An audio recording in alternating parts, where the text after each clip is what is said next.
Helping somebody get a second chance with the police academy. Could you tell us what makes you want to do that? I mean, I found him by accident. I always thought I was the biggest law enforcement officer in the world, and I saw this beautiful, good-looking kid in a place I never heard called Kima, Texas. So I reached out to the chief, and he called me down. We stayed in touch, and basically I was just reaching out like, hey man, is this true? He's a big guy, and I know how to struggle for big guys, especially with clothes. So I was like, hey, if he needs suits or shirts or anything, I'm your guy. We're the same size. And then Chief called me the other day. He said, hey man, I think he wants to give up. I'm like, give up for what? He said, well, he passed all the academy tests, but he didn't pass the state exam. I said, I'll be there Sunday because I know how it is. I know what he's going through. And I know when you want something so bad and then you don't get it, like when you prepare for it and you don't get it, sometimes it could be demoralizing. So I'm in town, so I wanted to come down and let him know, like, hey, I believe in you, what I want you to do. Because, listen, people have to do stuff. And what I mean by, like, for example, you have to work, you have to prepare. So, you know, I understand he probably had to work and had to do this, and he couldn't focus 100% on what he had to do. So I came down here and told him, I said, I don't want you doing nothing but focusing on that. So I'm going to sponsor him. I'm going to pay for him to get through academy. I'm going to take care of his bills for his couple months because I want him to just focus on this, and this. And I just thought it was the right thing to do, from one big man to another. Right, from one big man to another. Is the academy, what do you expect after that? When he finishes the academy, I'm dropping off a brand new Tahoe for him. I'm going to deliver it myself. I'm going to give it to him. I'm going to shake his hand, and I'm going to go to Dairy Queen, and I'm going to go back home. And could you explain the importance of giving someone a second chance? I mean, I'm doing what my mother taught me to do. She's taught me to be nice, to just take care of people.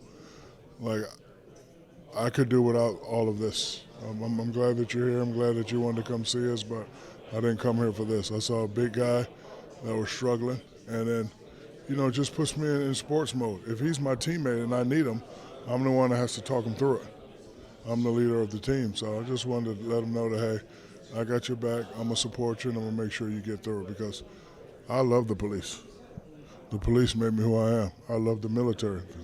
I love firefighters. My uncle's a firefighter, so I respect people that do real work and don't get the credit for it. When you talk about heroes, I'm looking at this beautiful man right there. You got to go in a burning house and get a baby? That's a hero. A cop, that's a hero. You know, a sheriff, that's a hero. So, you know, people look at us so-called celebrities and they think we're the heroes. I respect people that do real work, especially God's work. So I'm just being nice, and I'm just taking care of another 7-footer, taking care of another kid, and that's what it's all about for me. So you have a deep respect for first responders. I do. I love them. What's one last thing that you want the audience to get from this? People ask me all the time, how do you want to be remembered? It's simple. I want people to say Shaq was a nice guy. You see me come here, I ain't got no entourage. I don't have no people with their pants hanging off their ass. It's just me, my older brother who's HPD, my other brother who's security for the Texans. This is what we do. We go around every day, make people smile, make people happy, because our mom's going to call us at the end of the day and say thank you. And that's the best call I can get. That call to me is better than a lucrative contract. When my mom calls me and says, baby, I love you, I appreciate you, because you got to understand, from 2 to 17, I was a high-level juvenile delinquent. My mom had a lot of disappointment on her face. But once I turned around and turned that disappointment into smiles, that's the only way I want to see my mother. When my mother watches me on TV, I want her to see me doing her work. So, love you, Mommy. Appreciate you. I'm here with Jordan, the very tall, soon-to-be future police officer who is getting a second chance at the police academy from Shaquille O'Neal. What an accomplishment. How do you feel about this? I feel great. I feel knowing that he's going to help me support it and that he's seen my police journey as well. So I'm honestly just blessed to be here and blessed to have his ability to help me out with this. How does it feel to have a second chance? It feels great because at first I was really down. I was kind of, in my head a lot.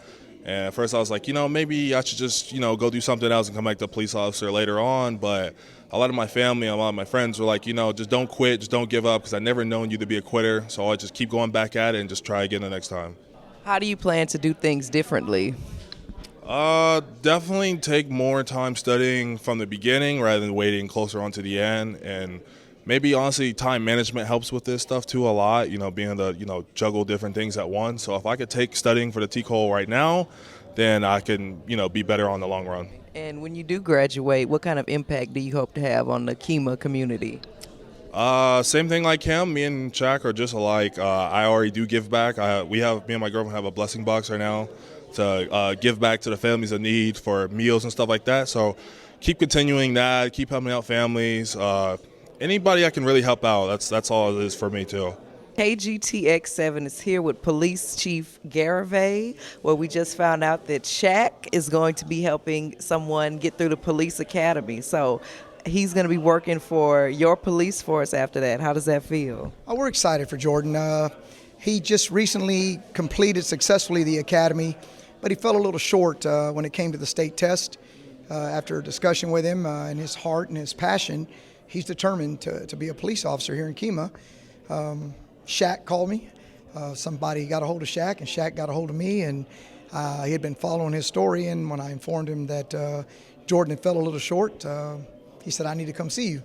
And he showed up here in Kemah, Texas, and he gifted Jordan a very important gift of kindness. He's going to put him through the police academy, and he's going to financially take care of him for the next 6 months so he can focus solely on the police academy. So we're excited to hear that. And could you tell us a bit more about the process of the police academy? It's roughly about 6 months long. I think it's like 600 plus hours of classroom time, hands-on training. Upon completing the 6 months of the training, there's a state test that just like in any other business, a lawyer or a doctor, you must successfully complete that test in order to be an official certified peace officer. So it puts a lot of pressure on someone. I took that test 34 years ago. It was a lot of pressure then, and it hadn't gotten any easier 34 years later. But we believe in Jordan. We know he can do it. With God at his side, you can't go wrong. And anything else that you would like to say to the city of Kemah? We're grateful to Kemah for supporting Jordan. We're very thankful to the community for being out there, the pouring of support. We're also thankful to Shaq. Shaq, he could be anywhere else he wanted to be today, but he chose to be here, and he's opening up his heart, not his wallet, to do something good for Jordan. We appreciate him.